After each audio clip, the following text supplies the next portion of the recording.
स्वयं श्री चैतन्य महाप्रभु नित्योप्या प्रसाद भक्ति शास्त्र प्रवर्तका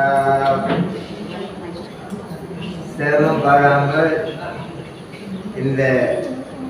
இன்றைய நிகழ்வுக்கு வந்த உங்கள் அனைவருக்கும் என்னுடைய மனமார்ந்த நன்றி. பகவான் கிருஷ்ணனுடைய அனுகிரகம், நம்முடைய ஸ்ரீல பிரபுபாதாவின் அனுகிரகம் நமக்கு இன்று இந்த பாக்கியம் கிடைத்துள்ளது.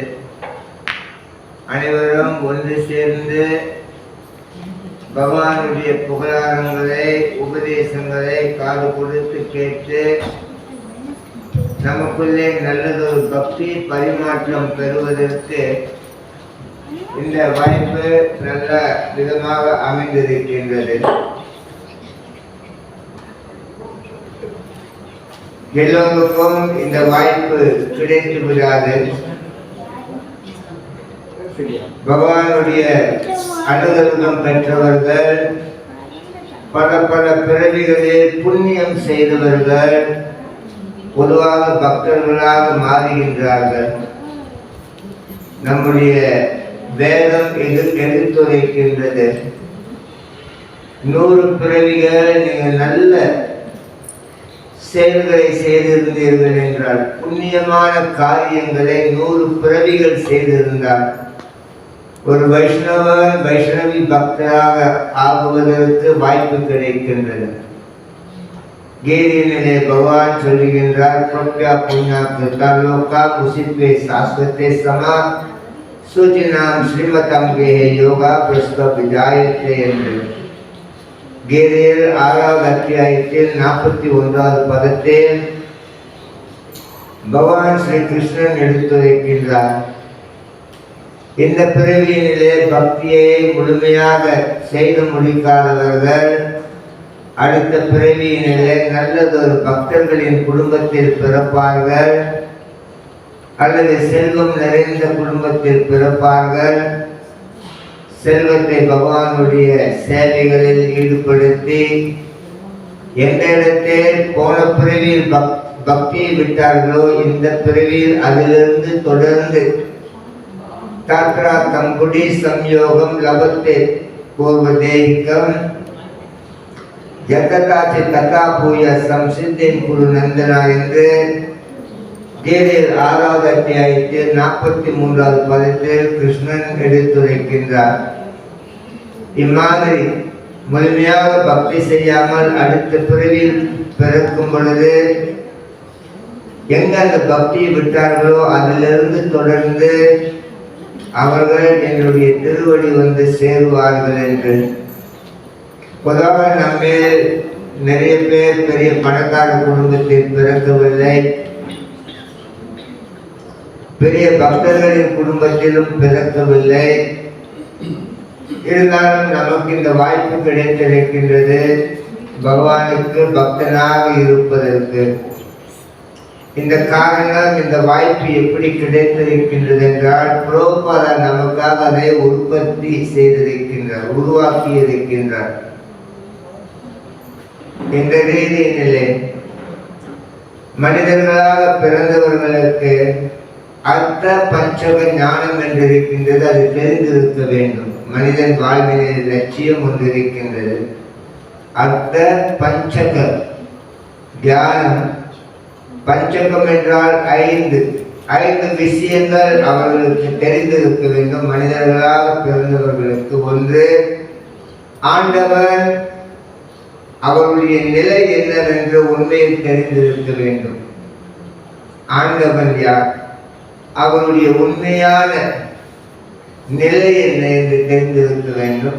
2வது, நாம் யார், நம்முடைய உண்மையான நிலை என்னவென்று தெரிந்திருக்க வேண்டும். 3வது, மனித வாழ்வு நிலை லட்சியம் என்னவென்று தெரிந்திருக்க வேண்டும். 4வது, அந்த லட்சியத்தை அடையக்கூடிய வழி என்னவென்று தெரிந்திருக்க வேண்டும். 5வது, அதை அடைவதற்கு எது தடங்களாக இருக்கின்றது என்பதும் நமக்கு தெரிந்திருக்க வேண்டும். 1வது, ஆண்டவனுடைய உண்மையான நிலை என்ன, ஆண்டவனுடைய உண்மையான நிலை, அவர் நித்தியமானவர். பிரம்மா சொல்லுகின்றார், ஈஸ்வரா பரம கிருஷ்ண சச்சிதானந்த விக்கிரக அநாதிரதி கோவிந்தோ சர்வ காரண காரணம். அவர்தான் எல்லாவற்றிற்கும் காரணம். இந்த உலகத்தினிலே அவருக்கு எந்த ஒரு காரணமும் கிடையாது என்று சொல்லப்படுகின்றது. அவர் நித்தியமானவர், முழுமையாக ஞானம் கொண்டவர், முழுமையாக இன்பம் கொண்டவர். அந்த முதல் கடவுள் கிருஷ்ணன் என்று அவர்தான் உலகத்தை படைக்கின்றார், அவர்தான் உலகத்தை காக்கின்றார், அவர்தான் உலகத்தையே அழிக்கின்றார்.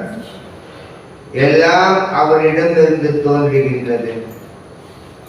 அவரை விட உலகத்தினிலே உயர்ந்த ஜீவன்கள் ஒன்றுமே கிடையாது. மாதா பரத்தாரம் நன்யா கிச்சி ரசித நஞ்சியா மை சர்வமிடம் போக்கா சுத்திரே மணி கனாயுவா என்று சொல்லப்படுகின்றது.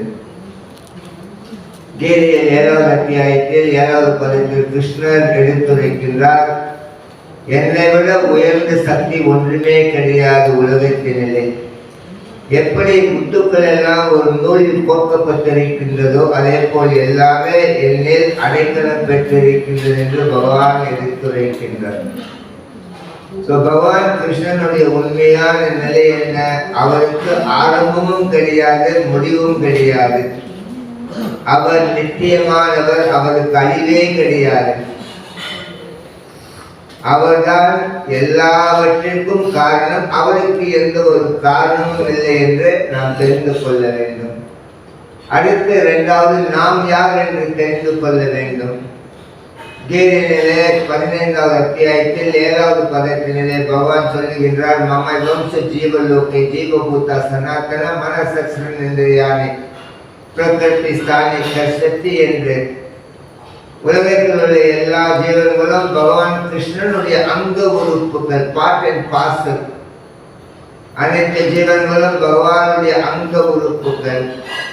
மனம் என்னும் 6வது புலன் கொண்டு அவர்கள் இந்த உலகத்திலே துன்பப்பட்டு கொண்டிருக்கின்றார்கள் என்று பகவான் சொல்லுகின்றார்.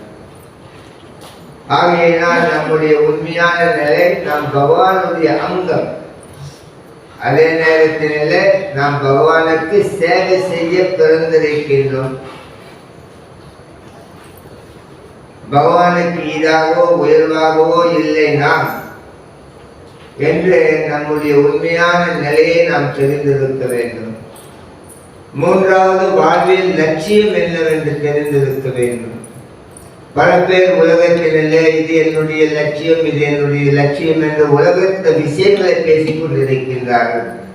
நான் பெரிய வேலையில் நுழைய வேண்டும், சம்பாதிக்க வேண்டும், வீடு வாங்க வேண்டும் என்று பேசிக் கொண்டிருக்கின்றார்கள்.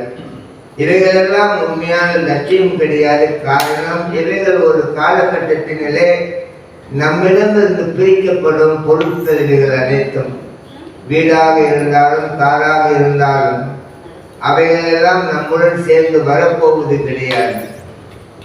ஒரு காலகட்டத்திலே நம்மிடமிருந்து எல்லாம் பலவந்தமாக பறிக்கப்படும். விரும்புகின்றோமோ விரும்பவில்லையோ அதெல்லாம் நம்மிடமிருந்து பறிக்கப்படும். ஆகையினால் வாழ்வின் உண்மையான லட்சியம் என்ன? நமக்கும் கிருஷ்ணனுக்கும் நித்தியமான சம்பந்தம் இருக்கின்றது.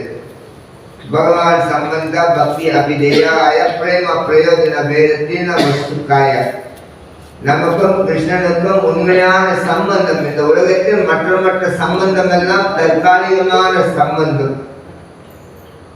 அதான் சாஸ்திரம் சொல்லுகின்றது, இடையில் வந்த உறவுகள் எல்லாம் இடையிலே பிரிந்து போகும். மூடத்தனம் விட்டு விட்டு கோவிந்தனை துதி என்று. இடையில்தான் எல்லாம் வந்திருக்கின்றது. யாரோ ஒருவரை சந்திக்கின்றோம், திருமணம் செய்கின்றோம், அந்த சம்பந்தம் ஏற்படுகின்றது. நமக்கு ஒரு பிள்ளை பிறக்கின்றது. சிறிது காலகட்டத்தினிலே யாரோ ஒருவர் ஒன்றாக இந்த உலகத்தை விட்டு போய் கொண்டிருக்கின்றார்கள். அது தற்காலிகமான சம்பந்தம். நிச்சயமான சம்பந்தம் இருக்கின்றது நமக்கும் கிருஷ்ணனுக்கும். அதை விட்டு நாம் வந்து விட்டோம். வாழ்வின் லட்சியம் என்ன? அதை எப்படியாவது திரும்ப பெற வேண்டும். அதை திரும்பி பெற்றுவிட்டோம் என்றால் மறுபடியும் நமக்கு இந்த துன்பம் நிறைந்த உலகினிலே பிறப்பு கிடையாது, முதுமை கிடையாது, நோய் கிடையாது, மரணமும் கிடையாது. ஒன்றாவது ஆண்டவர் நித்தியமானவர், பெரியவர். இரண்டாவது நாமெல்லாம் சிறியவர்கள், அவருக்கு தொண்டு செய்ய வந்திருக்கின்றோம். மூன்றாவது நம்முடைய வாழ்வில் லட்சியம் என்ன? மறுபடியும் கிருஷ்ணரை அடைய வேண்டும். நான்காவது எப்படி கிருஷ்ணரை அடைய வேண்டும் என்பதை நாம் தெரிந்திருக்க வேண்டும். அதற்காக பகவான் கீதையிலே கர்ம யோகத்தை பற்றி பேசுகின்றார், தியான யோகத்தை பற்றி பேசுகின்றார், பக்தி யோகத்தை பற்றி பேசுகின்றார். இறுதியாக பகவான் சொல்லுகின்றார், சர்வ தர்மான் பரித்யாக மாமிகம் சரணம் ரஜம் அகம்பம் சர்வ பாப்பேபியோ மோக்ஷாயி ஸ்வமின் மாசுச்சா. அர்ஜுனா, எல்லா விதமான தர்மங்களையும் விட்டுவிட்டு என்னிடத்தில் நீ சரணடை, உன்னை எல்லா விதமான பாவங்களிலிருந்தும் நான் விடுவிப்பேன் என்று பகவான் சத்தியம் செய்கின்றார். ஆகையினால் பகவானை அடையும்படி அவரிடத்திலே நாம் சரணம் அடைய வேண்டும். பகவானிடத்திலே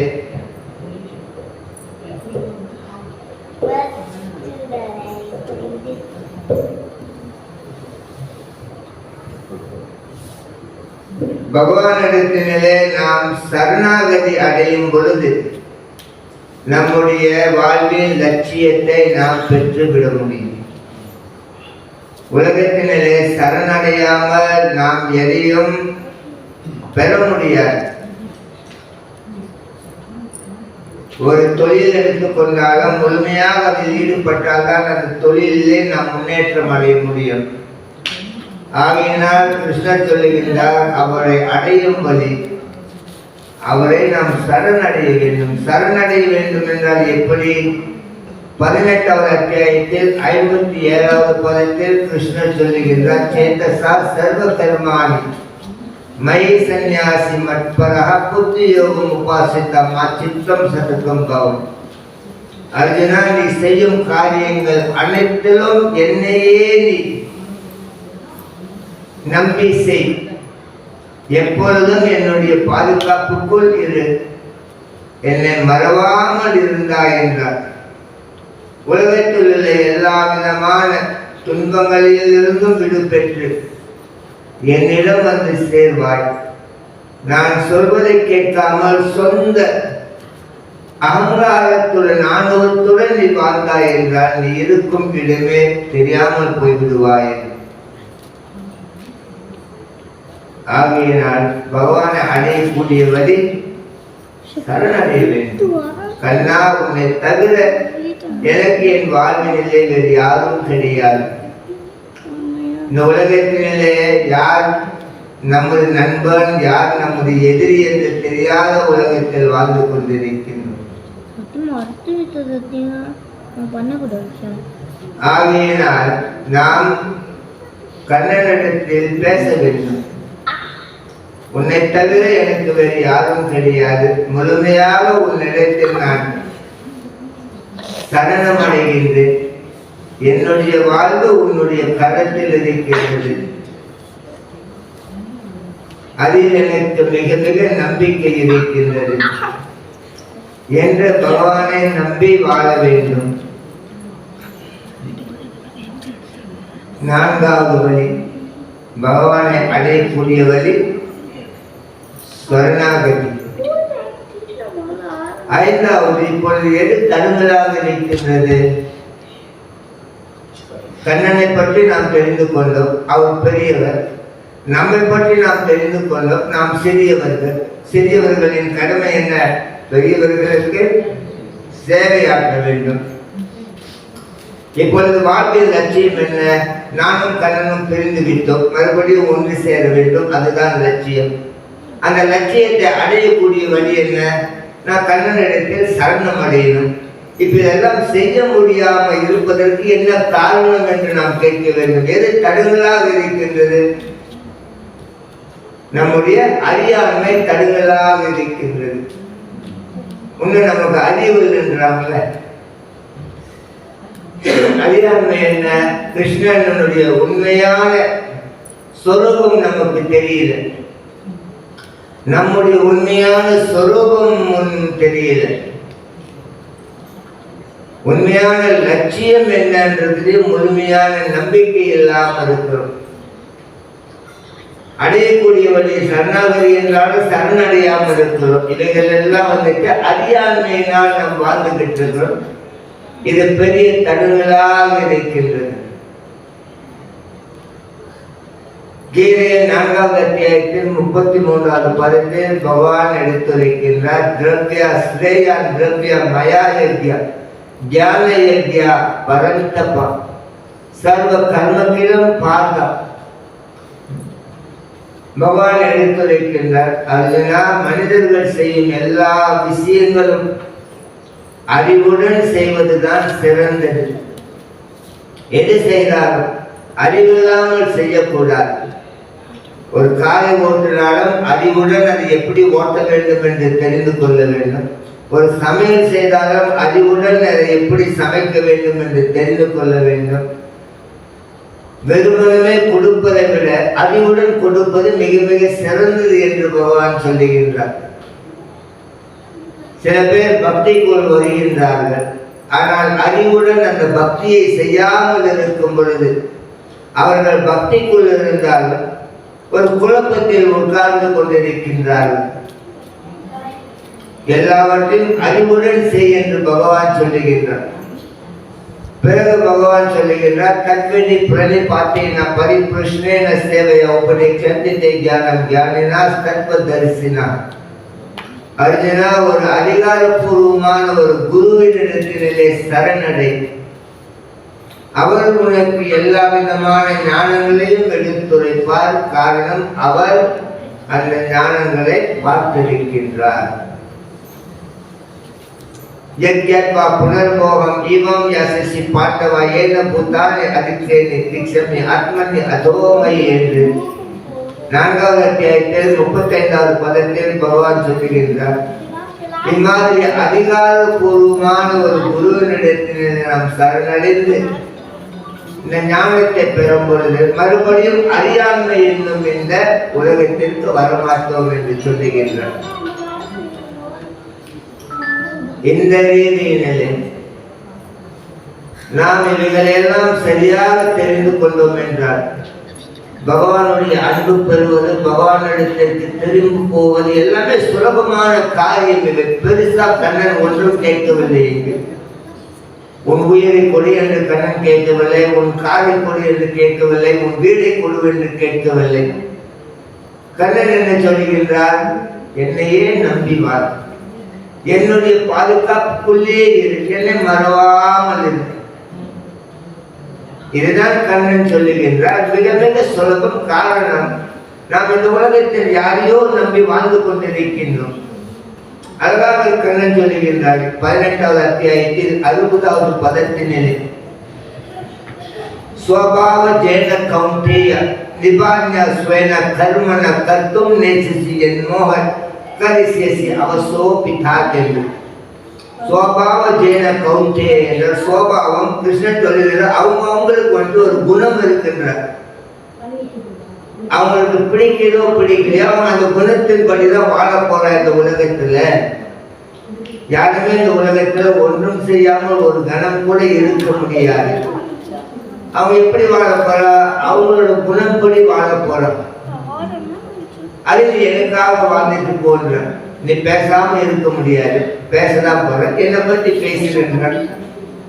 வேற ஒன்றும் புதுசா கண்ணன் சொல்லலை. நீங்க செய்ய வேண்டியதை நீங்க மற்றபடி செய்தீங்கன்னா உங்களுக்கு வாழ்க்கையில உள்ள சிரமம் அதிகமாயிடும். அது எனக்காக செய்யுங்கன்னு சொல்ற. யாரையோ பார்க்கணும்னு ஆசைப்படுறோம், அந்த கண்ணனை பார்ப்போமேன்னு ஒரு ஆசை வந்துட்டு அது ஆன்மீகம். ஏதோ பேச வேண்டும் நினைக்கிறோம், கண்ணனை பத்தி பேசுனா அது ஆன்மீகம்.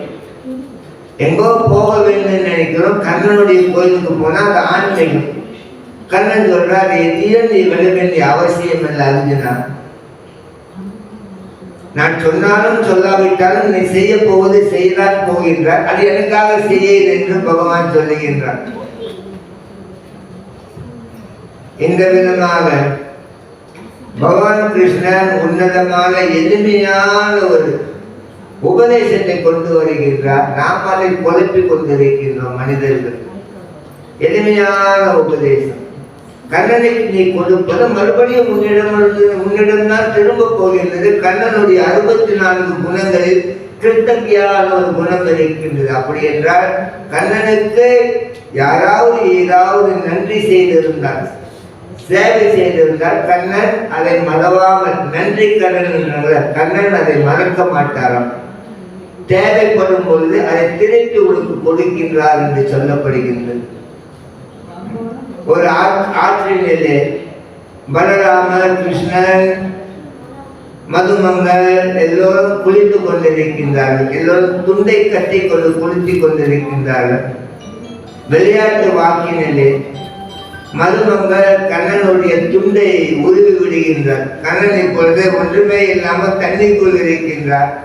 அந்த நேரத்தில் திரௌபதி வருகின்றார். திரௌபதி சொன்னார், மணியாகிவிட்டது, சாப்பாட்டிற்கு எல்லோரும் ஆற்றிலிருந்து மேலே வாங்கள் என்று சொல்லிய பொழுது எல்லோரும் வந்து விட்டார்கள். கண்ணன் வரவில்லை, துணி இல்லாமல் இருக்கின்றார். அதை தெரிந்து கொண்ட திரௌபதி தன்னுடைய புடவையை கிழித்து, கொஞ்சம் புடவை கிழித்து துணி தூக்கி போடுறார் கண்ணன் எடுத்து. கண்ணன் சொல்றார், காலம் வரும் பொழுது நமக்கு அளவற்ற முறையில் உனக்கு கொடுக்குறேன்னு சொல்றார். அதெல்லாம் மகாபாரத புடவையை வந்துட்டு துசாசன் குறிச்சு இருக்கிறார். கண்ணன் அளவற்ற முறையில் வந்து புடவையை கொடுத்துக்கிட்டு இருக்கிறார் திரௌபதிக்கு. கொஞ்ச நாள் திரௌபதி செய்த கண்ணன் எவ்வளவு செய்யறார் பார்த்தீங்களா? அங்க அந்த துர்வாச முறை துரியோதனன் வீட்டுக்கு போறான்.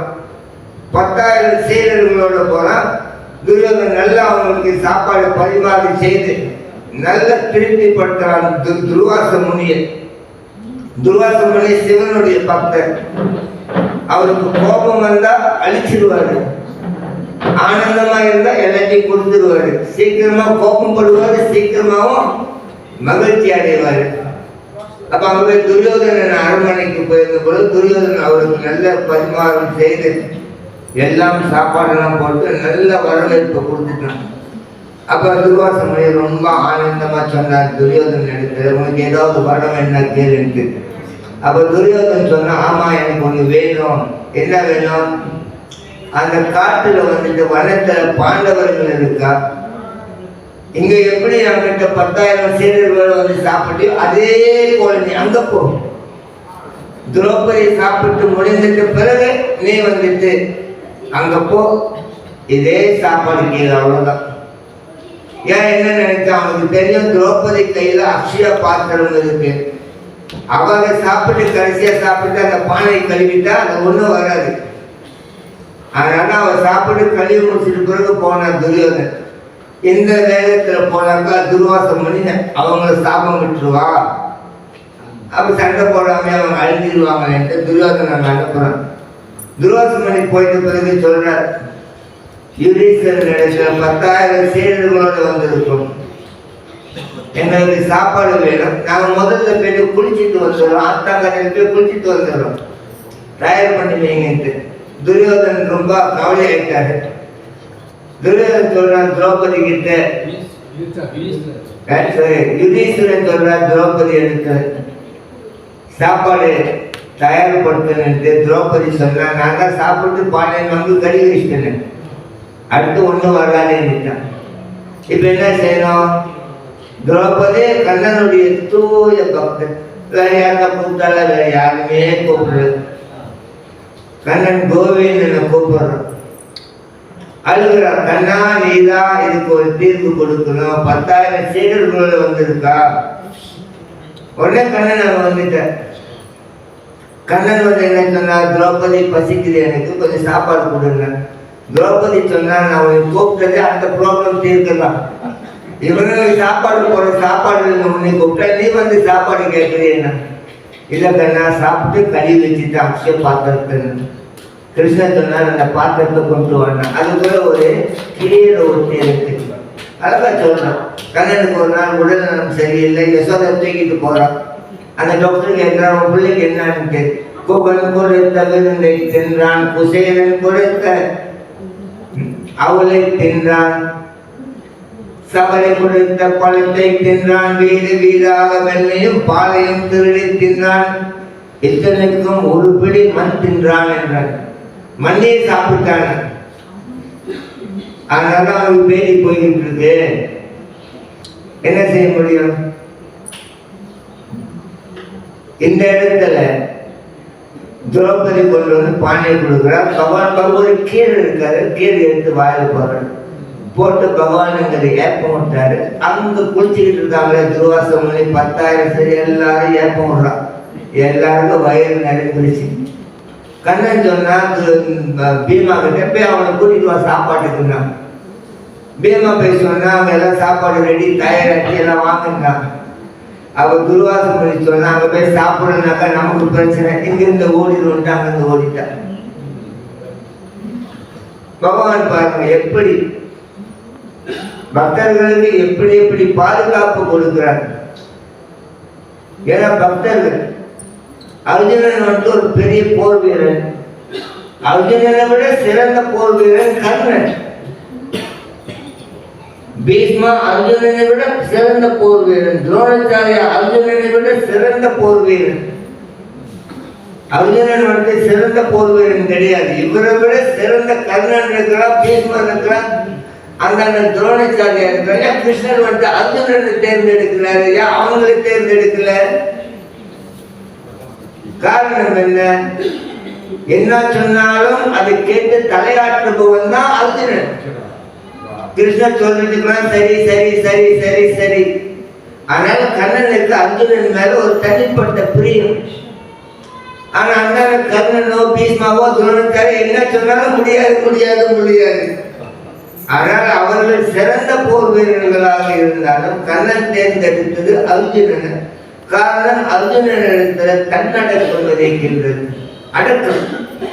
மகாபாரதம் யுத்தம் போர் நடப்பதற்கு முன்பு அர்ஜுனன் துரியோதனன் ஏன்னா கண்ணனை பார்க்க போறான். துரியோதனன் முதல்ல போற கண்ணன் இடத்துல உதவி கேட்போம், இங்கதான் போர் ஆரம்பமாக போகின்றது என்று போனவொடனே அரண்மனையில ஒரு அறையில கிருஷ்ணன் அப்படியே சாய்ந்திருக்கிறார், கொஞ்சம் ஓய்வு எடுத்துக்கிட்டு இருக்கிறார். உள்ளுக்கு நுழைந்த துரியோதனன் பார்த்தான், கண்ணனுடைய கால் இங்க இருக்கு, தலை அங்க இருக்கு. நான் அவ்வளவு கேவலமா கண்ணனோட கால இடத்துல பக்கத்துல போய் நிக்கிறதுக்கு அந்த அகங்காரத்தோட அவன் என்ன செய்யறான், கண்ணனுடைய தலைப்பாக பக்கத்துல போய் நிற்கிறான். அர்ஜுனன் வந்தாரு, கண்ணனுடைய திருவடி பக்கத்துல நிற்க எனக்கு வாய்ப்பு கிடைச்சிட்டு அங்க நிற்கிறான். தூங்கிக்கிற கண்ணன் எழுந்து இப்படி எழுந்தபோது யாரு பாக்குறார்? முன்னுக்கு அர்ஜுனன் பாக்குறார். அர்ஜுனா எப்ப வந்த, உங்களுக்கு என்ன வேணும்? பின்னால துரியோதனன் சொன்னான், கண்ணா அவனை விட நான் தான் முதல்ல வந்தேன், எனக்கு முன்னதான் அர்ஜுனன் வந்தான், அவங்ககிட்ட என்ன வேணும்னு கேட்குறீங்க? கிருஷ்ணன் சொன்னார், யார் இங்க முதல்ல வந்தது பரிசு கிடையாது, முதல்ல நான் யாரு பார்த்தா அதுதான் ரொம்ப முக்கியம். புறப்பாடு சொல்றாரு, ஆண்டவன் நீ தேட முயற்சி பண்ணாத. Don't try to see God, but act in such a way that God can see you. அவரை தேட வேண்டிய அவசியம் கிடையாது.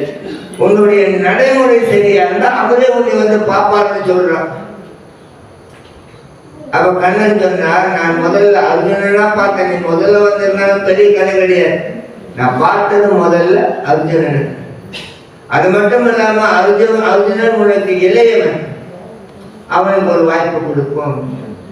அர்ஜுனன் சொன்னார், இந்த மாதிரி யுத்தம் வந்துட்டு முடிவாகிப்பட்டது, அதனால எனக்கு வந்து உன்னுடைய உதவி வேணும். கிருஷ்ணன் சொன்னார், என் இடத்துல 2 இருக்கு, நானே வருவேன் உதவிக்கு.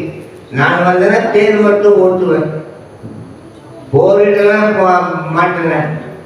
அல்லது என் இடத்துல 640 கோடி போர் வீரர்கள் இருக்கு, அதை எடுத்தீங்கன்னா அவங்களுக்கு போர் செய்வாங்க. அப்ப அர்ஜுனன் சொன்னாரு, எனக்கே அவன் போர் வீரர்கள், எனக்கு நீதான் வேணும்னா. கண்ணன் சொன்ன, நான் வந்தா போரிட மாட்டேன், அதெல்லாம் பிரச்சனை இல்லை, என் கூட இருந்தாலும் வெற்றி தானே என்ன. துரியோதனனுக்கு ஒரே ஹாப்பி, நல்ல வேலை கண்ணன் எடுத்துட்டான். கண்ணனா சண்டையை போட மாட்டேன்ட்டான், முட்டாள் அர்ஜுனன் போர் வீரர்களோட போறான். நேரம் எங்க போறா, இந்த வாக்கு வாங்கிட்டு எங்க போறா, பலராம கிட்ட போறா. பலராமன் என்ன எனக்கு உதவி கிடைக்குமான்ட்டு பலராம் சொல்றாரு, கிருஷ்ணன் இருக்கிற இடம் மட்டும்தான் நான் இருப்பேன். கிருஷ்ணர் என்ன செய்ய விரும்புகிறாரோ அது மட்டும்தான் நான் செய்வேன். அதற்கு எதிர்ப்பாக நான் நடக்கவே மாட்டேன். அதனால நான் எதுலையும் ஈடுபட மாட்டேன். உனக்கு வரமாட்டேன், அங்கேயும் வரமாட்டேன். நான் பாருங்க இப்படியே இருக்கிறேன்ட்டார். துரியோதனன் போயிட்ட பிறகு கிருஷ்ணன் கேட்கின்றார், அர்ஜுன் எடுத்த எதுக்காக என்னை நீ தேர்ந்தெடுத்த? என்னுடைய போர் வீரர்கள் வந்தாக்கா உனக்கு எல்லாமே இருக்கு, அவங்களுக்கு சண்டை போடுவா. நான் சண்டை போட மாட்டேன்னுட்டு என்னையா நீ தேர்ந்தெடுத்துன்னு கேட்கிறார் கிருஷ்ணன். அதற்கு அர்ஜுனன் சொன்னா, நீ இருக்கிற இடத்துலதான் வெற்றி இருக்கு. தர்மம் எங்க இருக்கும், நீ அங்க இருக்க போற. நீ எங்க இருக்க, தர்மம் அங்கதான் இருக்கும். யாத்ரா யோகேஸ்வர கிருஷ்ண யாத்ரா பாகோ தனோதரா 18வது அத்தியாயத்தில் 78வது பதத்துல வியாசதேவர் சஞ்சயன் சொல்றார். அதனால நீ என் பக்கத்தில் இருந்தாலே வெற்றி. சண்டையே போட மாட்டேன் கிருஷ்ணர். 3வது நாள் யுத்தம், 9வது நாள் யுத்தத்துல தேர்தல் குதிக்கிறார் சண்டை போடுறதுக்கு. பாருங்க நம்மளுடைய கடவுள். கெட்ட பேர் வருமா வராதா இது சொல்லிவிட்டு அது செய்யறாங்க. அதனால சில பேர் மதிக்க மாட்டார். கிருஷ்ணன் நல்லா போய் சொல்லுவாங்க. அழகாக கோபியர்கள் சொல்றாங்க, உன்னை போல் ஏமாற்றுபவன் யார் இந்த உலகில் இருப்பது?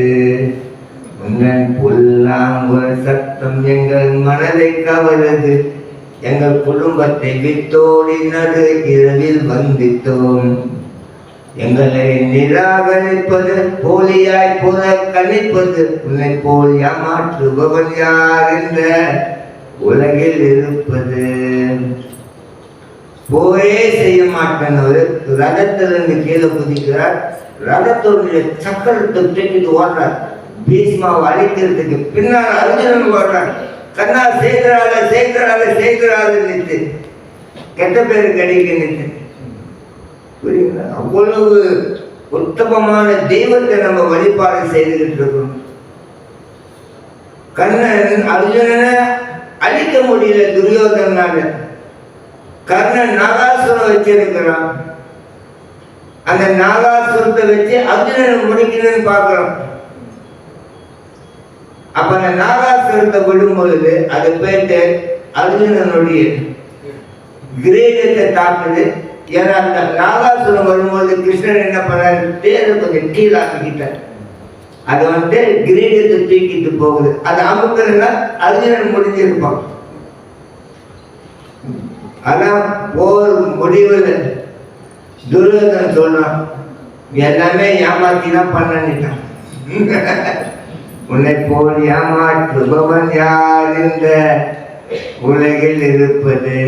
கண்ணன் சொன்ன, நீ மட்டும் உத்தமன். ஏமாற்றும் வேலையை நீ தான் முதல்ல ஆரம்பிச்சான். துரியோதனன் சொல்றான், கண்ணா நீ ஒரு துரோகிதான். அப்ப கண்ணன் சொன்ன, துரோகம் என்ற வேலையை முதல்ல நீ தான் விதைச்சின. என்னையான்னு சொல்ற, புரியுதுங்களா? அவ்வளவு உயர்வான ஒரு அங்க கண்ணன் கடைசி காலத்துல அவர் விட்டுட்டு தன்னுடைய லோகம் போயிட்டார். யுதிஷ்டிரன் அர்ஜுனன் அனுப்புறாரு. இப்ப கண்ணனுடைய அடுத்த திட்டம் என்னன்னு கேட்கறதுக்கு பார்த்துட்டு வர அனுப்புறாரு. கண்ணன் அதுக்கடி கிளம்பிட்டார். அர்ஜுனன் வந்த அழுதுகிட்டு சொல்றாரு யுதிஷ்டிரன் இடத்துல, கண்ணன் போய் அவருடைய லோகத்துக்கே கிளம்பிட்டார். அப்ப பாண்டவர்கள் சொன்னா, கண்ணன் இல்லாத உலகத்துல எங்களுக்கு வாழ விருப்பம் பண்ணிட்டு ராஜ்யத்தை எல்லாம் தூக்கி பரீட்சை மகாராஜ் கிட்ட கொடுத்துட்டு அவங்க கிளம்பிட்டாங்க. எவ்வளவு உத்தமமான பக்தர்கள்! இவ்வளவு கண்ணனுக்காக தியாகம் செய்யும் பொழுது பகவான் எந்த வழியிலையும் அவங்கள பாதுகாக்கணும் பாதுகாக்கணும் பாதுகாக்கணும். துரியோதனன் வரான் பீஷ்மர்கிட்ட, தாத்தா நீ செய்யறதெல்லாம் சரியில்லைன்றான். இங்க சாப்பிட்டுக்கிட்டு அவனுக்கு நீ வேலை செய்துக்கிட்டு இருக்கின்ற. பீஷ்மர் சொல்றார், நான் எத்தனையோ முறை நான் உனக்கு சொல்லிட்டேன், அர்ஜுனனை நீ அழிக்க முடியாது. அர்ஜுனன் கண்ணன் வேறு யாரும் கிடையாது. நாராயணன் ஒரு உடல் ரெண்டாக பிரிஞ்சிருக்கிறார். அந்த ஒரு உடல் நாராயணன் ரெண்டா பிரிஞ்சிருக்கு. ஆண்டவரே 2 ரூபம் எடுத்து வந்திருக்காரு. நீ அந்த அர்ஜுனனை எந்த காரணத்தும் விட்டு அழிக்க முடியாது. அப்போ உங்களால முடியாதான்னு கேட்கிறேன். நீ பாசத்தினால அவர் மேல இருக்கிற பாசத்தினால நீ வந்து அழிக்க முடியாதுன்னு சொல்றேன். பீஷ்மர் சொன்னார், பயப்படாத, என்கிட்ட 5 அம்பு இருக்கு, 5 அம்புகளை வச்சிருக்காங்க பாண்டவர்கள் மேல தாக்கிறதுக்கு. அது உத்தரம் முடிஞ்சவங்க கதை. நாளைக்கு காலையில் நான் அதை விட போறேன். அவ துரியோதன் சொன்னா, நீ சும்மா வந்து வாயில வாடி சொல்லாதீங்க, நாளைக்கு காலையில நீ வந்து அம்பே இல்லைன்னு சொல்லிடுவ. அந்த 5 அம்புகளை கொண்டு வாங்க. பீஷ்மர் என் கையில் வச்சுக்கிறேன், நாளைக்கு காலையில் சண்டை போடுறப்போ கையில் கொடுக்குற போட்டு தருங்க, அது வரைக்கும் என் கையில் இருக்குட்டு அம்புகளை வாங்கிட்டு போயிட்டாரு. இந்த செய்தி வந்துட்டு பரவிருச்சு. நாளைக்கு பீஷ்மர் வந்துட்டு 5 பேர் போட்டு தள்ள போறார். அந்த அம்புகள் எல்லாம் வந்துட்டு துரியோதனன் கையில் இருக்குன்ட்டு பாண்டவர்கள் ஓடுறா கிருஷ்ணன் இடத்துல. பாருங்க, ஆபத்து அவசரம் எதா இருந்தாலும் அவன் கிருஷ்ணன் இடத்துல தான் போறான், வேற எங்கேயுமே போகல. அவன் கிருஷ்ணன் இடத்துல போகிறான். அப்ப அழுகுற என்ன சேர்ந்து நாளைக்கு பீஷ்மர் போட்டு தள்ள போறாரு. அந்த அம்புகள் வந்துட்டு துரியோதன இடத்துல இருக்கிற என்ன செய்யறான். அப்ப கிருஷ்ணன் சொன்னார், அர்ஜுனா உனக்கு ஒரு விஷயம் தெரியாதாங்க, அந்த காண்டவ பிரசித்தம் அங்க ஒரு நிகழ்வு நடந்தப்ப நீ தான் பாட்டாண்டா, கௌரவர்களை நீ காப்பாற்றி இருக்க, உதவி பண்ணிருக்க துரியோதனுக்கு. அப்ப துரியோதனன் என்ன சொன்னா, உனக்கு என்ன வேணும்னா கேட்டு சொன்ன அர்ஜுனன் எடுக்கிற, நீ என்ன சொன்ன, தேவைப்படுறப்ப நான் உங்களுக்கு கேட்கறேன்னு இல்லை. இப்ப போனி அங்க அந்த அம்புகளை கூட நின்று அர்ஜுனன் அனுப்பிவிட்டார். அர்ஜுனன் போனான். துரியோதனன் கேட்டா என்ன அர்ஜுனாங்க, அவங்க காலையில சண்டை போடுவோம், ராத்திரி ஒன்னா உட்காந்து சாப்பிடுவோம். டிவோட்டி சண்டை போடுறான், பரவாயில்ல காலையில சண்டை போடுங்க, ராத்திரி ஒன்னா சேர்த்துக்குங்க. நீங்க வந்து வாழ்நாள் முழுவதும் எதிரியா உட்கார்ந்துருக்கீங்க. இதெல்லாம் மகாபாரதம் பிரபு. மன்னிப்பும் மறப்போம் என்பது உத்தமமான தர்மம். அது அப்ப அர்ஜுனன் சொன்ன பிறகு துரியோதனன் அந்த 5 அம்புகளை அவன் கையில் கொடுத்துட்டான். அந்த திரௌபதி அழுதுறான், நாளைக்கு பீஷ்மர் போட்டு தள்ள போறாங்க, செய்தி வந்துருச்சு. அவருக்கு தெரியாது, இவங்க அங்க போயிட்டாங்க, அர்ஜுனன் போயிருக்க. அப்ப அம்புகளை வாங்கிட்டு வந்துட்டான். அப்ப திரௌபதி போய் கண்ணனுக்கு அழுகுறா, கண்ணா உதவி செய், நாளைக்கு என் வீட்டுக்காரனை போட்டு தள்ள போறான் தாத்தா, அவரு இல்லாம நாம எல்லாம் வாழ்றதெல்லாம். திரௌபதி கண்ணன் சொன்னா அது உண்மைதான், உன் வீட்டுக்காரன் போயிட்டு இருக்குது, உனக்கு இங்க என்ன வேலை, அதுக்கு முன்னாடி நீ கிளம்பிடுனா. அப்புறம் என்ன செய்யணும்னா திரௌபதி தீ குளினா, எங்க தீனா, தீலாம் ரெடி பண்றேன், நீங்க குளிச்சுட்டு புடவை கட்டிட்டு வாங்க, புது புடவை ஆபரணங்கள் எல்லாமே நீ போட்டுட்டு வா, கொலுசுலாம் கட்டிட்டு வா, நான் டீ ரெடி ஆகி போடுறேன், வந்தோடனே குதிச்சிருந்தேன். கண்ணன் டீ ரெடி ஆகிட்டேன். திரௌபதி எல்லாம் ஆபரணங்கள்லாம் போட்டு வர. அப்ப கண்ணா நான் குதிக்கிட்டுமாங்க. கண்ணன் சொன்னா எல்லாருமே அப்படி செய்யக்கூடாது, எது செஞ்சாலும் பெரியவங்களோட ஆசி வாங்கணுமே, பெரியவங்கள்ட்ட ஆசி வாங்கணும்ல. அப்படி நம்ம கூட்டத்தில் யாரு பெரியவர், பீஷ்மா தானே பெரியவர். அங்க போனேன். அப்ப திரௌபதி சொன்னா எப்படி ஒன்னா ஊந்தி போறது, நான் கூட பரவா. அவர் இடத்துல நுழையும் பொழுது ரொம்ப அவங்களுடைய பழைய கொலுசுனா சத்தமா ஆட்டுனியே. திரௌபதி உள்ள நுழையிறா, கண்ணன் வெளியே இருக்கிறார். அப்ப அந்த கொலுசு சத்தம் வளையல் சத்தம் கேட்கும் பொழுது பீஷ்மர் கண்மொழி தியானத்தில் இருக்கிறார். இந்த சத்தம் கேட்கும் பொழுது பீஷ்மருக்கு தெரியுது யாரோ ஒரு பெண்மணி வந்திருக்கா. அப்ப பீஷ்மர் கண்ணு திறந்து பார்க்காம என்ன சொன்னான், தீர்க்க சுமங்கலியா வாழுங்க.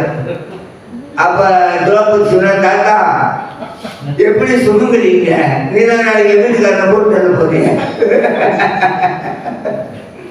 கண்ணு திறக்கிறார். ஐயோ. அப்ப பீஷ்மர் சொன்னார், நீ ஒரு பெண்ணு, உனக்கு அவ்வளவு மூளை இல்லை இதெல்லாம் சிந்திக்க. இது யார் செஞ்சிருப்பா, உன்னை போல் ஏமாற்றுபவன் யார் இந்த உலகில் இருப்பது.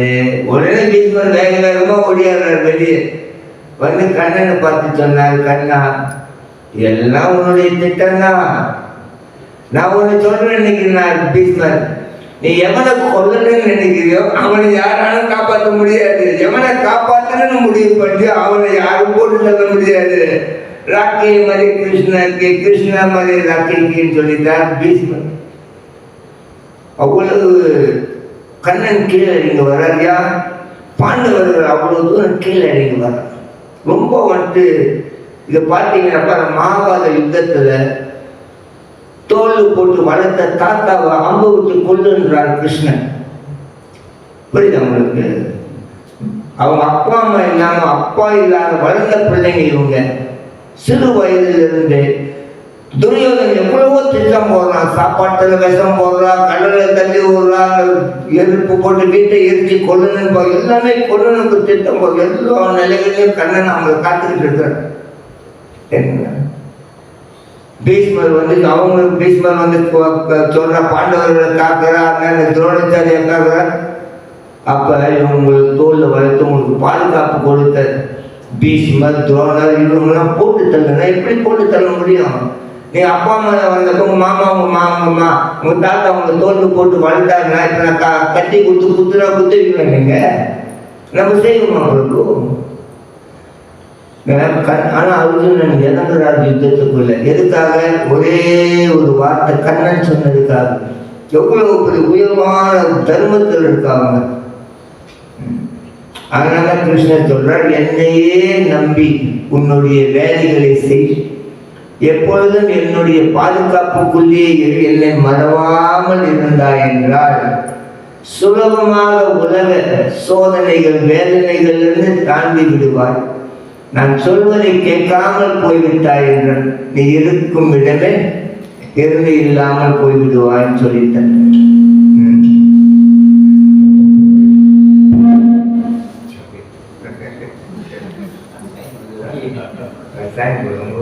கோயில் உங்களுக்கு ஒரு வித்தியாசமான கோயில் தெரியுங்க. பேய் நடமாட்டமா அதே தானே சத்தம் போடுறீங்க. அது ஒரு மணி நேரம் வேலை செய்யாம இருக்கு. ஏதோ இன்னொரு சக்தி வந்துட்டு இந்த கோயிலை இயக்கிட்டு இருக்கு. உங்க தலைவருக்கு சொல்லுங்க. அவ்வளவு ஒரு உயர்வான தர்மத்தில் இருக்கும். அதான் நான் ஆரம்பத்தில் சொன்னேன். மனிதர்கள் அர்த்த பஞ்சக ஞானம் தெரிஞ்சிருக்கணும். அதான் மனிதனுடைய வாழ்வினிலே அவன் செய்ய வேண்டிய கடமை. அர்த்த பஞ்சக ஞானம். பஞ்சக என்றால் 5. மனிதனாக பிறந்தவர்கள் 5 விஷயத்தை தெரிஞ்சிருக்கணும். 1, கிருஷ்ணனுடைய உண்மையான நிலை. 2, ஜீவன்களுடைய உண்மையான நிலை. 3, ஜீவன்களுடைய வாழ்வின் லட்சியம் என்ன. 4, அதை அடையக்கூடிய வழி என்ன. 5வது, இதை அடையாமல் இருப்பதற்கு எது தடுங்களாக இருக்கின்றது. அதை நீ புரிஞ்சுக்கிட்ட வாழ்க்கையில் நீ வந்து சுலபமா சம்சார கடல்ல இருந்து விடுபெற்றுவன்ட்டு சாஸ்திரம் சொல்லுது. ஆகையினால் சிரமம் பாராமல் வந்த உங்கள் அனைவருக்கும் என்னுடைய மனமார்ந்த நன்றி. நீங்கள் செய்த பாக்கியம் புண்ணியம், பல பிறவிகளில் செய்த பாக்கியம் புண்ணியம் உங்களை இங்கு தர்மமான இடத்திற்கு கொண்டு வந்து சேர்த்திருக்கின்றது. ஆகையினால் கிருஷ்ணனுடைய உபதேசம் மிக மிக சுலபமான உபதேசம். மிக மிக சுலபம். அவர் மறவாமல் இருக்கும். அதுக்கு நம்ம ஹரே கிருஷ்ண ஹரே கிருஷ்ண கிருஷ்ண கிருஷ்ண ஹரே ஹரே ராம ஹரே ராம ராம ராம ஹரே. காலையில் எழுந்திரிச்சிட்டு உடனே ரொம்ப முக்கியம். இன்னைக்கு நான் செய்யக்கூடிய வேலைகள் நிறைய இருக்கு. தர்மத்தோடு செய்யணும்னு நினைச்சு இருந்திருக்கணும். காலையில் அவளோட டியூட்டி டுடே நிறைய செய்ய வேண்டிய நான் அதை தர்மத்தோடு செய்யணும். ராத்திரி தூங்க போறதுக்கு முன்னால ஒரு நோட்டு புக் எடுத்து அதை தர்மத்தோடு செஞ்சிடணும். ரொம்ப முக்கியம். நம்மளே ஷாப் சென்டரியா இருக்கக்கூடாது. நல்லவா எல்லாம் நல்லா செஞ்சான், அவன் தான் என்னை வந்துட்டு ஏமாத்திட்டான். அப்படி இல்லை. தூங்க போகிறதுக்கு முன்னாடி காலையிலேருந்து இன்னைக்கு வரைக்கும் நான் என்னென்ன செஞ்சேன், நேர்மையாக செஞ்சேன்னா போலித்தனமாக செஞ்சேன் எல்லாம் எழுதிக்கணும். அப்போ படிச்சுட்டு கிருஷ்ணா மன்னிச்சிரு, கீழே விழுந்து மன்னிச்சிருன்னு மன்னிப்பு கேட்டுட்டு தூங்குங்க. மறுநாள் காலையில் எழுந்திரிச்சிட்டு பிறகு என்ன செய்யணும்? மறுபடியும் தர்மத்தோடு என் காரியங்களை செய்யணும். அப்ப கிருஷ்ணர் சொல்றார், தர்மத்தோடு என்ன செய்யணும்? அவரை நீங்க உங்க வாழ்க்கையில இணைக்கணும். காரணம் அந்த ஞாபகம் வந்துட்டு அவர் தான் உங்களுக்கு எப்பொழுதும் கொடுத்திருக்கணும். சர்வசிய சாமரடி சன்னிவிஷ்கோன்னு சொல்லப்படுது 15வது அத்தியாயத்தில் 15வது பதத்தில். மாத்தாம் ஸ்மிருத ஞானம் அப்போஹனந்த. கிருஷ்ணர் சொல்றார், என்னிடமிருந்துதான் அறிவு வருகின்றது, ஞாபகம் மருதி வருகின்றது. நாலேஜ், மெமரி, மறதி அவரிடமிருந்து வருகின்றது, ஞாபக சக்தியும் அவரிடமிருந்து வருகின்றது, அறிவும் அவரிடமிருந்து வருகின்றது. ஆகையினால நம்ம இதெல்லாம் ஞாபகத்தில் இருக்கணும். இன்னைக்கு தர்மத்தோடு நம்ம செய்யணும்னா யார் உங்களுக்கு ஞாபகம் கொடுக்கணும்? கிருஷ்ணரா கொடுக்கணும். அதனால கிருஷ்ணரையும் சேர்த்துக்கிட்டீங்கன்னா உங்களுக்கு நல்ல புத்தி கொடுப்பார். தமிழோட பிரச்சனையே புத்தி இல்லாமல் இருக்கும். எருமை மாறி மாறி அந்த எருமை மாறி இருக்கிற அப்படியே பாய்க்கிறது. அதனால ரொம்ப கஷ்டத்துல இருக்காங்க. நல்ல தர்மம் நிறைந்த சமுதாயத்தில் பிறந்து எவ்வளோ சாமிகளை தெரிஞ்சிருந்தோம். சாமி என்ன சொல்லிச்சுன்னு அவனுக்கு தெரியல. இதுதான் பிரச்சனை. அவன் முருகன் தெரியுது, சிவன் தெரியுது, எல்லாமே தெரியுது. அது என்ன தெரியல, அந்த சாமியில என்ன சொல்லிட்டு போச்சு நமக்கு தெரியல அவனுக்கு. இல்லைங்களா? அதனால நீங்க அப்படியே ஆயிடக்கூடாது. கிருஷ்ணன் வந்தார் உண்மை, கடவுள் அங்க இருக்கிறார், விக்கிரகம் இருக்கு, எல்லாம் உண்மை. அதோட இன்னும் பெரிய உண்மை என்ன, முக்கியம் என்ன? என்ன முக்கியம்? அங்க விக்கிரகம் இருக்கு, கடவுள் வந்துருக்கு, எல்லாம் உங்களுக்கு தெரியுது. அதோட பெரிய முக்கியம் என்ன? ஜென்மாஷ்டமி இருக்கு முக்கியம், ராமநவமி முக்கியம், வாரத்துக்கு ஒரு தடவை எங்க சனிக்கிழமை நிகழ்ச்சி முக்கியம், பூஜை செய்யறது முக்கியம். அதோட இன்னும் பெரிய முக்கியம் என்ன? தர்மத்தோட வாழணும்னு சொன்னீங்க. அவர் வந்து ஹரே கிருஷ்ணா. வேற என்ன, யார் யாருக்கு ட்ரை பண்றீங்க? பகவானை சார்ந்து வாழணும், குரு ஃபாலோ பண்ணணும், சாது சங்கம் இருக்கணும். இப்போ நான் அதான் சொன்னேன், நான் இது வரைக்கும் ஜென்மாஷ்டமி முக்கியம், ராமநவமிக்கு பூஜை முக்கியம், எல்லாமே முக்கியம். அதை விட இன்னும் பெருசு என்ன முக்கியம்? அவர் என்ன சொல்லிட்டு போனார் உங்களுக்கு, அதை செய்யறது முக்கியம்.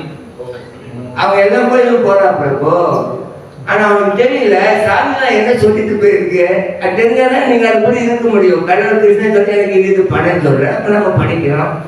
உண்மை நீங்க விருப்பப்பட்டு படிக்கிறத விட பகவான் என்ன விருப்பமா சொல்லியிருக்காரு அதான செய்யணும்.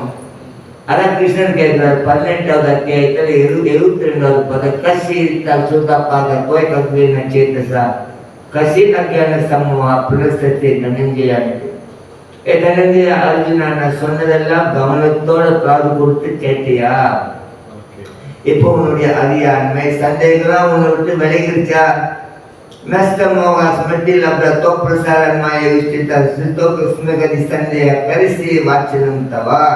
அதுன்னு சொன்னார், கிருஷ்ணா நீ சொன்னதெல்லாம் கவனமா நான் கேட்டுட்டு காது கொடுத்து நீ என்ன சொல்றியோ அதை நான் சேருன்னுட்டு. அவ்வளவுதான். தர தம்மா நீராய் நம்ம தம்பா நீராய் போய்கிட்டு இருக்கிறோம். அதனால அதெல்லாம் இல்லாம சுலபமான வழி, ஆனந்தமான வழி, நல்ல எண்ணங்கள், தர்மம், உத்தமம், ஹாப்பியா வாழ முடியும். மற்றவனை கெடுதல் செய்து எப்பயோ வாழ முடியாது, அதர்ம வழியில எப்பயோ வாழ முடியாது. அதெல்லாம் வந்து ஷார்ட் டேர்ம் சொல்யூஷன். அதனால வந்துட்டு நல்ல சீரியஸா நல்ல பக்தராகி வாழ்க்கையை செழுமைப்படுத்தி 4 பேருக்கு நல்லது செய்துட்டு போனீங்கன்னா நல்ல பிறப்பு, உங்களுக்கு நல்ல பாக்கியம். ஹரே கிருஷ்ணா. ஏதாவது கேள்விகள், சந்தேகங்கள்? அர்ஜுனன் வந்து சாதாரண நாடு கிடையாது, நரநாரை நாடு முன்பிறவியில. அவர் கிருஷ்ணோட பக்தராக இருக்காரு. இருந்தபோது மகாபாரதம் பார்க்கும்பொழுது அவங்க இறுதி காலத்துல இமயமலை போறாங்க. அப்ப அவங்க ஒரு ஆள் கீழே விழுந்து இறக்குறாங்க, சொர்க்கத்துக்கு தான் போறாங்க அப்படிதான் சொல்லப்படுது. அவங்களும் அங்கிருந்து தான் வந்திருக்கிறார். பகவான் இது வந்து ஒரு பெரிய டிராமாவுக்கு வந்து ஆள் சேர்ந்திருக்காரு. இப்ப நீங்க டிராமா ஒரு டிராமா கதையா எழுதுறீங்க, அந்த டிராமா நடிக்கிறீங்க, என்ன மாதிரி ஆள் சேர்ப்பீங்க? அது நல்லா நடிக்கிறவங்க உங்களுக்கு எவனையும் எடுத்துருவீங்களா? இல்லையே. அப்ப பகவான் பாக்குறாரு யாரு நல்லா, அவர் சொன்னபடி யாரு எல்லாம் செய்ய போறா, அவருடைய சிறந்த பக்தர்கள் தானே செய்ய முடியும். அப்ப பகவான் இவங்கெல்லாம் தேடி பிடிச்சி கண்டுபிடிச்சி கொண்டு வர. இந்த நாடகம் எழுதியிருக்கேன். இந்த வீணா போன சத்து மலேசியா மக்கள் வந்துட்டு ரொம்ப கொலைப்படி பண்ணிக்கிட்டு இருக்காங்க. அதனால நம்ம நாடகம் போட்டு அவனுக்கு காமிப்போம், இப்படிதான் நீ வாழணுண்டா அவனை கொண்டு வந்தால அந்த நாடகம் முடிஞ்ச பிறகு மறுபடியும் நானே சொந்தமா கொண்டு போய் விட்டுடுறவங்கள தேவலோகம் தான். அவங்கள தேவலோகம். ஆனா அவங்க வந்து இப்ப திரௌபதி 5 பேர் கல்யாணம் பண்ணியிருக்கா. அவன் 5 பேர் கல்யாணம் பண்ணல, ஒரு இந்திரன் 5 புரிஞ்சிருக்கா. இந்திரனுடைய அழகு ஒரு இது வந்திருக்கு, இந்திரனுடைய பலம் ஒரு ரூபம் எடுத்திருக்கு. ஒரே இந்திரன் 5 இதில் வந்திருக்கா. அவ ஒருத்தன் தான் கல்யாணம் பண்றான். புரியுதா உங்களுக்கு? அவர்கள் எல்லாரும் 33 கோடி தேவர்கள் வந்துட்டு பகவானுக்கு தேவைப்படும் பொழுது அவருக்கு உதவிக்கு வர. அதான் மகாபாரதம் யுத்தம் வந்துட்டு நடக்கிறதுக்கு முன்னால அர்ஜுனன் துர்காவை வழிபாடு செய்யறான். அம்மா வந்து உதவி செய்யுங்க. துர்கா வந்து ஆகாயத்தில் வந்துட்டான். என்ன வேணும்னு கேட்டா, இல்லை யுத்தம் நடக்க போகுது, இந்த யுத்தத்துல எங்களுக்கு தான் வெற்றி கிடைக்கணும்னு. அப்ப திரௌபதி சொன்னா, பின்னாடி திரும்பி பாரு, உன் பேர் யார் உட்காந்துருக்கா? என் அண்ணன் உட்காந்துருக்கான். என் அண்ணன் இருக்கிறப்ப நீ ஏன் கவலைப்படுற? திரௌபதி அழகா சொல்ற, என் வீட்டுக்காரர் சிவபெருமான், என்னுடைய 2 பிள்ளை விநாயகர், முருகன், 33 கோடி எல்லாம் எதுக்கு வந்திருக்கோம்? என் அண்ணனுக்கு உதவி செய்ய வந்திருக்கோம். அவர் வந்து ஒரு விஷயத்துக்காக வந்து அவருக்கு உதவிக்கு வந்திருக்கோம். முடிஞ்ச பிறகு நாங்களும் தெரிஞ்சுக்குவோம். அதனால அவங்க அங்கிருந்து வந்தா மறுபடியும் அங்கேயே திரும்பி போயிட்டு அடுத்து நான் நாடகத்துக்கு தயாராகினால அவங்க அங்கிருந்து வந்தா மறுபடியும் அவங்க திரும்பி போயிட்டு அவ்வளவு வைகுந்தத்து வந்தவங்க வைகுந்தம் திரும்பி போய் என்ன எங்க இருந்து வந்தாங்களோ இந்த நாடகத்துக்காக. அவங்க சாதாரண மனிதர்கள் கிடையாது. இதுக்காக வந்தா மறுபடியும் அவங்களுக்கு வேலை இருக்குல்ல, அவன் அந்த வேலைக்கு திரும்பி போயிட்டான். எல்லாத்துக்கும் பீஷ்மர் வந்துட்டு அவர் வந்துட்டு அந்த இதுன்னு சொல்றாங்கல்ல, வசு அஸ்தவசம் மறுபடியும் அந்த நிலைக்கு போயிட்டாரு. அவ்வளவுதான். அடுத்த இடத்துல இப்போ ட்ராமா போய் போடுறது. இப்போ நான் மட்டும் பேசினேன், அடுத்து எனக்கு வேற இடத்துல இந்த ட்ராமா இருக்கிற 3 பேர் 1 பேர் 20-30 பேர் என்ன ஒரு கோயில் இருப்பாரு கிருஷ்ண கோயில்ல, இதே ட்ராமாவை அங்கே போட போறேன். என்ன வித்தியாசம்? அந்த மாதிரி மைக்கு கொஞ்சம் வந்துட்டு ப்ராப்ளம் இல்லாமல் இருக்கலாம் அந்த இடத்துல.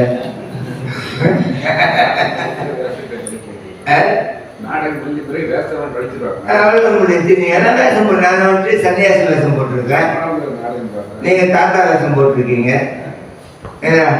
உங்க மகன் வந்துட்டு குடும்பஸ்தன் வேஷம் போட்டிருக்கான், அவங்க பாட்டி வேஷம் போட்டிருக்கான். எல்லா பேரும் ஒரு வேஷம் போட்டு கிருஷ்ணன் நாடகத்தில் நடிச்சுக்கிட்டு இருக்கோம். இப்போ கிருஷ்ணன் சொல்றாரு, நான் சொன்னபடி நடிச்சிட்டீங்கன்னா என்கிட்ட வந்துடுவீங்க. எனக்குமா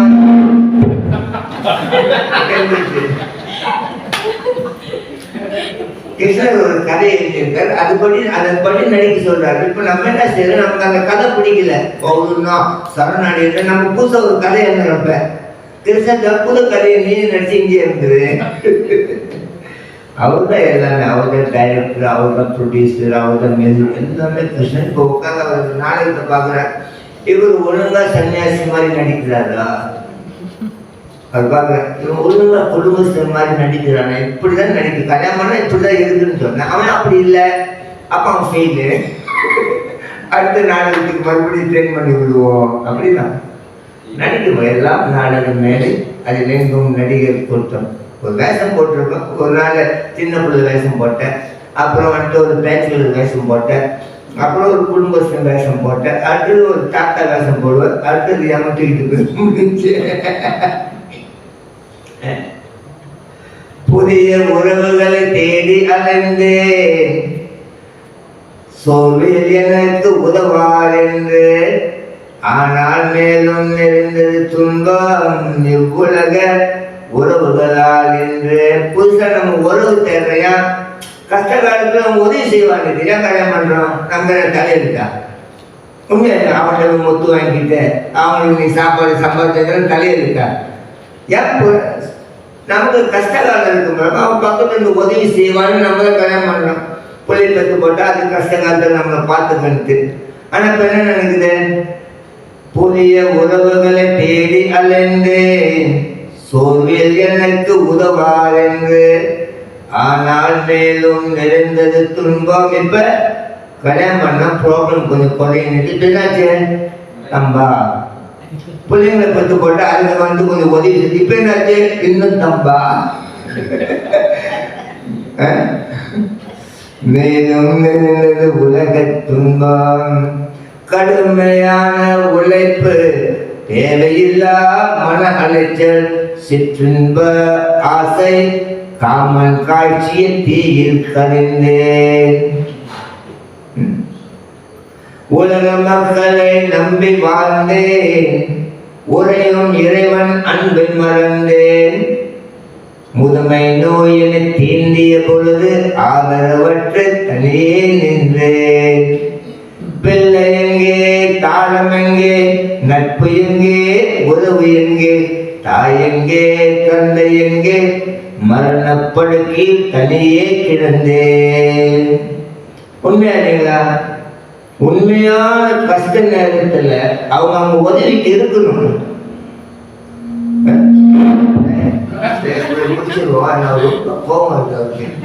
சாப்பாடு நேரம் ஆயிடுச்சு, பக்தர்கள் அவன்கிட்ட பசியோடு உட்கார்ந்து இருக்கா. இப்படி ரொம்ப போல இருக்கா, எப்படி உங்க மூலமா மைக் என்கிட்ட பேசிட்டு.